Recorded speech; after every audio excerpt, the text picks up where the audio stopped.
আমার তো একটা খুশি লাগতেছে যে আমাদের এক ভাই অ্যাগ্রো ফার্ম থেকে নারায়ণগঞ্জে সে একটা মহিষ পালতো, তার মহিষটার নাম দিয়েছে ডোনাল্ড ট্রাম্প। মহিষটার নাম দিয়েছে কি? Donald Trump. এই ডোনাল্ড ট্রাম্প বর্তমানে নেট জগতে ভাইরাল, শুধু বাংলাদেশে ভাইরাল না, পাকিস্তানের এক জাতীয় পত্রিকায়ও দেখলাম এই ডোনাল্ড ট্রাম্পের ছবি দিয়া তারপর এটা ভাইরাল করেছে। এই মহিষটাকেও নাকি কোরবানি দেওয়া হবে। আমার তো বড় ইচ্ছে হয় এই ডোনাল্ড ট্রাম্পরে কোরবানি দেওয়ার জন্য যদি আমারে ডাকতো, আমি বিনা টাকায় গাড়ি ভাড়া দিয়ে ওরে কোরবানি করে আসতাম। কথা ঠিক না বা ঠিক? জোরে কন। আপনাদের ইচ্ছা হয় কি হয় না? জোরে কন, ইচ্ছা হয় কি হয় না?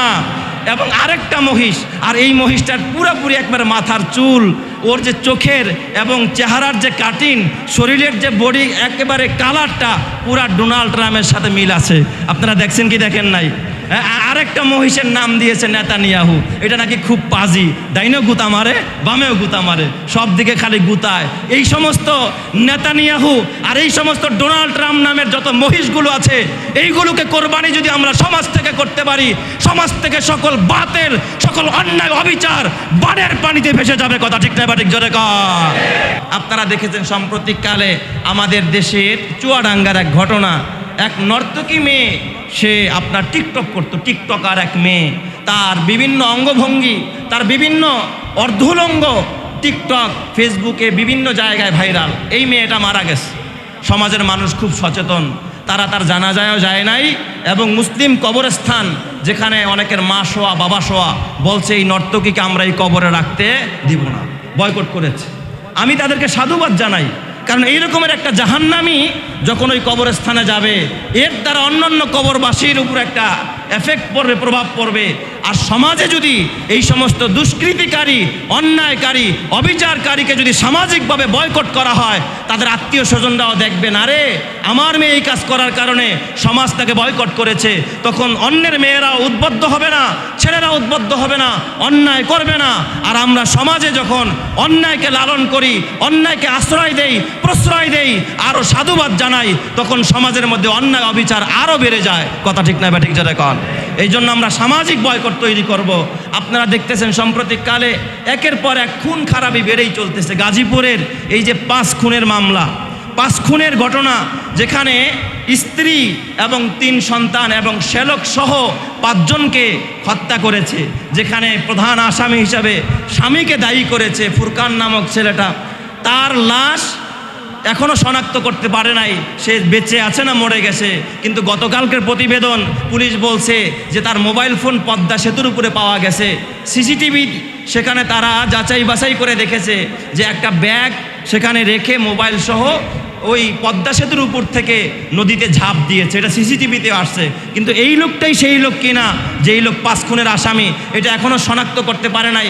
এখানে একটা সূক্ষ্ম ষড়যন্ত্র হতে পারে যে এই হত্যাটাকে অন্যদিকে ডাইভার্ট করার জন্য এই কাজটা হইতে পারে, এটা চক্রান্ত হতে পারে। কারণ এখানে কিছু রহস্যজনক বিষয়, এই প্রাইভেট কারওয়ালাইকে যে তাকে নামায়া দিয়া গেল, সেই কেন এই লোকটার পদ্মা সেতুর মাঝখানে নামায়া দিয়া চলে গেল? আর যদি সে নামতে এমনি যাত্রী হয়ে থাকে, সে যদি ঝাঁপ দিয়ে থাকে নদী থেকে, তাহলে তো এই বিষয়টা পুলিশকে জানানোর কথা ছিল যে আমার এক যাত্রী পদ্মা সেতুতে নেমে সে ঝাঁপ দিয়েছে, এটাই কেন করলো না? তাহলে এখানে রহস্যের একটা দানা বেঁধেছে। এই যে 5-5টা মানুষকে, আমার তো বিশ্বাস একজন বাবা হয়তো বা স্ত্রীর প্রতি রাগ থাকতে পারে, 2 বছরের একটা কন্যার প্রতি তো তার ক্ষোভ থাকার কথা নয়। শুনেছি যেই দিন মারা গেছে, মারছে, ওই দিন রাতেও নাকি সন্ধ্যার পরেই বাচ্চাকে কুলে নিয়ে দোকানে গিয়েছে, বাবা তাকে চিপস কিনে দিয়েছে। এলাকাবাসীরা এই তথ্যগুলোও দিয়েছে। সেই বাবা একটা কন্যাকে এইভাবে মারতে পারে না। আমার বিশ্বাস তাহলে এই ব্যাপারে কঠিন তদন্ত করা দরকার, এবং হত্যাকারীদেরকে বয়কট করা দরকার, দুষ্কৃতিকারীদেরকে বয়কট করা দরকার। আমরা যদি বয়কট করতে পারি, সমাজ থেকে অন্যায় অবিচার 7 সাগর 13 নদী পাড়ি দিয়ে পালাইতে বাধ্য হবে। কথা ঠিক না বা ঠিক? জোরে কর। কিন্তু আমাদের সেই প্রতিবাদের ভাষা নাই, আমরা সেই প্রতিবাদ করতে পারি না। আজকে বিশ্বমণ্ডল আপনারা দেখেছেন এই ডোনাল্ড ট্রাম্প এবং সেই মির্জা, আপনারা জানেন নেতানিয়াহু, মির্জাপুরের বাচ্চা। এই যুগের ভিতরে যারা মুসলমানদের উপরে একের পর এক এতটা নৃশংস হত্যা, একের পর এক এতটা মানুষের জান মালের উপরে আক্রমণ চালিয়ে যাচ্ছে, নৈরাজ্য কায়েম করছে জমিনে। আমার তো একটা খুশি লাগতেছে যে আমাদের এক ভাই অ্যাগ্রো ফার্ম থেকে নারায়ণগঞ্জে সে একটা মহিষ পালতো, তার মহিষটার নাম দিয়েছে ডোনাল্ড ট্রাম্প। মহিষটার নাম দিয়েছে কি? Donald Trump. এই ডোনাল্ড ট্রাম্প বর্তমানে নেট জগতে ভাইরাল, শুধু বাংলাদেশে ভাইরাল না, পাকিস্তানের এক জাতীয় পত্রিকায়ও দেখলাম এই ডোনাল্ড ট্রাম্পের ছবি দিয়া তারপর এটা ভাইরাল করেছে। এই মহিষটাকেও নাকি কোরবানি দেওয়া হবে। আমার তো বড় ইচ্ছে হয় এই ডোনাল্ড ট্রাম্পরে কোরবানি দেওয়ার জন্য যদি আমারে ডাকতো, আমি বিনা টাকায় গাড়ি ভাড়া দিয়ে ওরে কোরবানি করে আসতাম। কথা ঠিক না বা ঠিক? জোরে কন। আপনাদের এই ইচ্ছা হয় কি হয় না? জোরে কন, ইচ্ছা হয় কি হয় না? এবং আরেকটা মহিষ, আর এই মহিষটার পুরোপুরি একবার মাথার চুল, ওর যে চোখের এবং চেহারার যে কাটিং, শরীরের যে বডি একেবারে কালারটা পুরা ডোনাল্ড ট্রাম্পের সাথে মিল আছে। আপনারা দেখছেন কি দেখেন নাই? আরেকটা মহিষের নাম দিয়েছে নেতানিয়াহু। এটা নাকি খুব পাজি, ডাইনেও গুতা মারে, বামেও গুতা মারে, সব দিকে খালি গুতায়। এই সমস্ত নেতানিয়াহু আর এই সমস্ত ডোনাল্ড ট্রাম্প নামের যত মহিষগুলো আছে, এইগুলোকে কোরবানি যদি আমরা সমাজ থেকে করতে পারি, সমাজ থেকে সকল বাতের, সকল অন্যায় অবিচার বানের পানিতে ভেসে যাবে। কথা ঠিক না বা ঠিক? জোরে কর। আল্লাহ তাআলা আমাদের সকলকে অন্যায়ের বিরুদ্ধে এবং ন্যায়ের পক্ষে থাকার মরণ পর্যন্ত তৌফিক দান করুক। সকলেই বলি আমিন। আপনাদেরকে একটা মাসআলা বলে দেই, আপনি যখন কোরবানির পশু কিনতে যাবেন, যাওয়ার আগেই বাসার থেকে নিয়ত করবেন। বাসার থেকে নিয়ত করে যাবেন যে এই বছর যে আমি একা একটা গরু কোরবানি দিতেছি, এই কোরবানিটা আমার পক্ষ থেকে, আমার স্ত্রীর পক্ষ থেকে, আমার 2 ছেলের পক্ষ থেকে, এরপরে যারা জিন্দা আছে এদের নামটা আগে দিবেন। আপনার বাবা নাই, এরপরে থাকলে আপনি মৃত্যুর নামে দিয়ে দেন। এইভাবে 7টা নাম, যে এদের পক্ষ থেকে আমি পশুটা কিনতেছি, এদের নামে না, এদের পক্ষ থেকে আমি কিনতেছি, এদের পক্ষ থেকে আমি কোরবানি করব। পশু কোরবানি হবে কার নামে? আল্লাহর নামে। অনেক সময় হুজুর নাম পড়ছেন, কার কার নামে দিছেন, কার কার নামে কোরবানি দিছেন। অনেক সময় ছাত্র মানুষ, ও তো বুঝে নাই, ও তো যায় বলতেছে শব্দের আলী, হ্যাঁ অমুক তমুক নাম বইলা বাস জবাই একটা দিয়ে দিছে। তাহলে তো কোরবানিই হবে না, আপনার এই গোশত খাওয়া হারাম হয়ে যাবে। কোরবানির পশুর জবাই কারো নামে হবে না, ব্যক্তির নামে হবে না। আপনি কেনার সময় নিয়তটা করে নেবেন যে এই পশুটা আমি কিনলাম আমার নামে, আমার পক্ষ থেকে, আমার স্ত্রীর পক্ষ থেকে, আমার ছেলে বিদেশ থেকে টাকা পাঠায় ওর পক্ষ থেকে। আবার আমাদের দেশের মানুষ কি করে, বাবা মরে গেছে 10 বছর আগে, বাপ মার নামে দিয়ে দেন। আরে বেটা, তোর না উপরে কোরবানি ওয়াজিব, তোর বাপের উপর তো ওয়াজিব না, সাথে মারাই গেছে, তোরটা আগে দে। তুমি যে ওয়াজিব এটাই তো আদায় করলা না। এখানে অন্যের জন্য দরদ দেখাইতে গিয়ে আর নিজের ওয়াজিব ছুটে গেছে।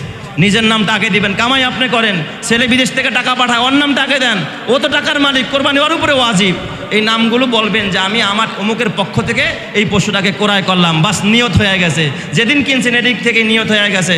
ইমাম সাহেব নিজেও জানে না কার পশু জবাই দিলাম, কার পক্ষ থেকে দিলাম, ইমাম সাহেবের জানার দরকার নাই। আপনি যে কিনে আনছেন, এই যে নিয়ত করে আমার এই 3 জনের পক্ষ থেকে কোরবানির পশুটা কিনলাম, নিয়ত হয়ে গেছে। আর কোনো নিয়ত করার ইমাম সাহেবরে বলার দরকার আছে? কি বলেন, দরকার আছে? আল্লাহ কি জানে না? কাগজে না লেখলে আল্লাহ জানবে না?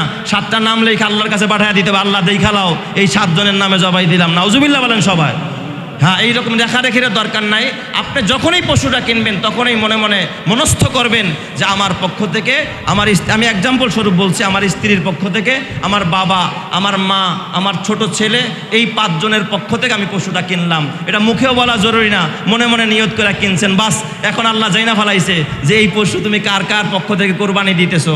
বাস ইমাম সাহেব আসবে, হুজুর জবাই দিয়ে দেন আল্লাহর নামে। ইমাম সাহেব বিসমিল্লাহি আল্লাহু আকবার বলে কোরবানিটা জবাই দিয়ে দিল, একেবারে খালেসভাবে কবুল হয়ে গেল। আর ওই সময় আপনি তাড়াতাড়ি করে গরুটারে বাইন্দা আপনি কাগজ নিয়ে ইমাম সাহেবের পিছনে গিয়ে দাঁড়ায় রয়েছেন, হুজুর এই 7 জনের নামে কোরবানি দেন। এখন ইমাম সাহেব যদি অতটা অভিজ্ঞ না হয়, অতটা দিনের ফতুয়া সে না বুঝে, ইমাম সাহেব তো পড়তে থাকবে 7টা নাম পড়া। ইমাম সাহেব মনে করছে সে বুঝে নাই, বা মুয়াজ্জিন সাহেব অথবা খাদেম সাহেব বা ছাত্র মানুষ সে বুঝে নাই, সে নাম পড়া লাস্টে দেখছে ইব্রাহিম, ইব্রাহিমের নামে দিলাম। বলেন কোরবানি হবে? কোরবানি হবে না। আল্লাহর নাম ছাড়া গায়রুল্লাহর নামে পশু জবাই দিলে কোরবানি তো হবেই না, বরং শিরক হয়ে যাবে। ওই পশুর গোশত খাওয়া হারাম, ওই পশুর গোশত খাওয়া যাবে না। কত বড় জঘন্যতম কথা। এই জন্য আমরা সাবধান হব। পারবো তো ইনশাআল্লাহ? আল্লাহ বুঝার তৌফিক দান করুক। সকলেই বলি আমিন। তো আমাদের নিয়ত, দিলের ইচ্ছা, এটাই হলো সবচেয়ে বড়। আল্লাহর কাছে যেটা পৌঁছে, আমরা এই নিয়তটা এখন থেকেই পাকাপোক্ত করব। হারাম টাকা দিয়ে কোরবানি করব না। হারামের মধ্যে আরাম নাই। এই জগতে যারা হারাম উপার্জন করে, হারাম সম্পর্ক করে, হারাম পথে চলে, ওরা কোনোদিন শান্তি পায় না, দুনিয়াতেও পায় না, মৃত্যুর সময়ও পাবে না, কবরে গিয়াও